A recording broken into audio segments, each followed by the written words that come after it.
It's Ashleigh from Sweet Dreams Bake Shop, and welcome to Vlogmas Day 10. Today we're going to be talking about the one job I really did not like that came with baking from home and came with selling baked goods. But before I talk about that, we are going to get into our friend's calendar. So today is day number 10, so we are going to look for that. Now this calendar has been chocked full of different charms and little clips and keychains and things that you can have that all have friends memorabilia. It has been honestly one of my favorite advent calendars I've ever had. I can't wait till I collect all of the charms. All right, last week we were making cookies and I told you that I would tell you guys what that little hole was for. So today I'm finally going to be showing you. Now I am going to be keeping this in real time so that you can see just how much work goes into something small like this. All I'm really going to be doing today is I'm going to be weaving this piece of ribbon through each of those holes, and then I'm going to be creating an ornament out of these cookies. Now, I wanted to also give you an idea where you could make this into a bunch of ornaments and you could number them and use them as an advent calendar. So there's lots of different things you can do when you hang up your cookies. I'm just going to be showing you how to use them as a decorative ornament today, though.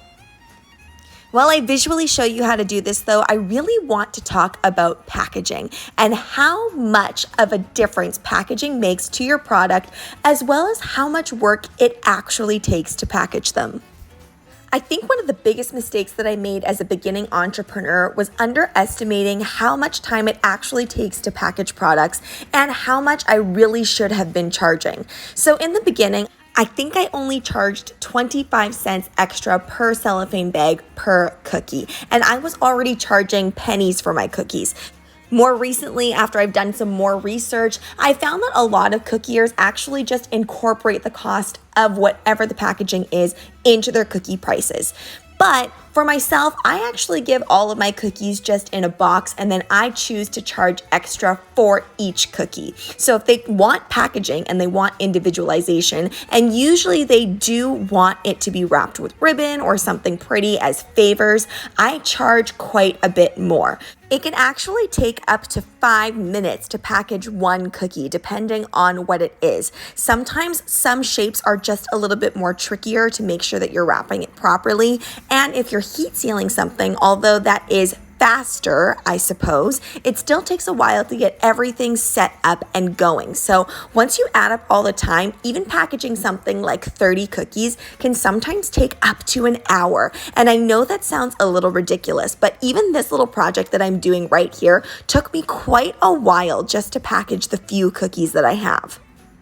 You probably also noticed in the beginning that it took me a little while to weave that ribbon through. Even though I had already planned these out and I've done this quite a few times, you still have those little struggles that happen. And this is why I think I underestimated packaging for so long, because in my mind, the actual process itself is quite simplistic, but in reality, it does take up quite a bit of time. And a lot of times, if people ordered a lot of cookies, I used to say, oh, I'll throw in some packaging for free. But honestly, after a while, it was starting to cost me hundreds of dollars because those hours could have been better spent actually making product that would make me more money. So I really started to have to charge accordingly for my packaging.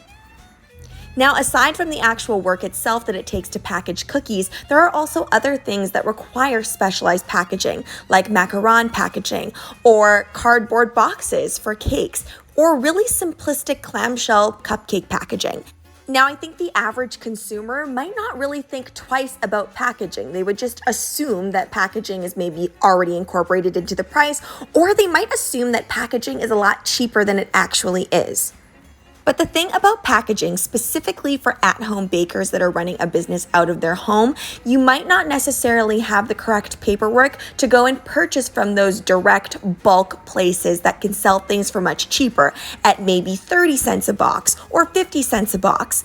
And even for those home bakers that do have the means to do that, not many people have the space to house thousands of boxes, because usually it's going to be in very large increments that most people don't really have the space for. So a lot of us at-home bakers have to end up purchasing from places that are a little bit more expensive, which then makes the packaging also more expensive.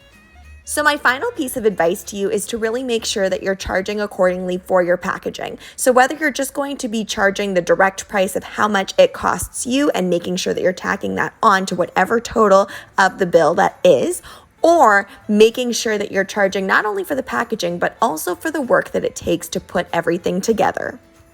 I also want to give you a quick little sneak peek at what is to come in one of my future Vlogmas videos. Thanks so much for watching, guys. Don't forget to like, share, and subscribe so you can be part of the Sweetie fam. Right now, I'm uploading daily, so make sure you hit that notification bell so you know when I upload. Also, be sure to comment, request, or ask a question. I love hearing from you guys. Bye!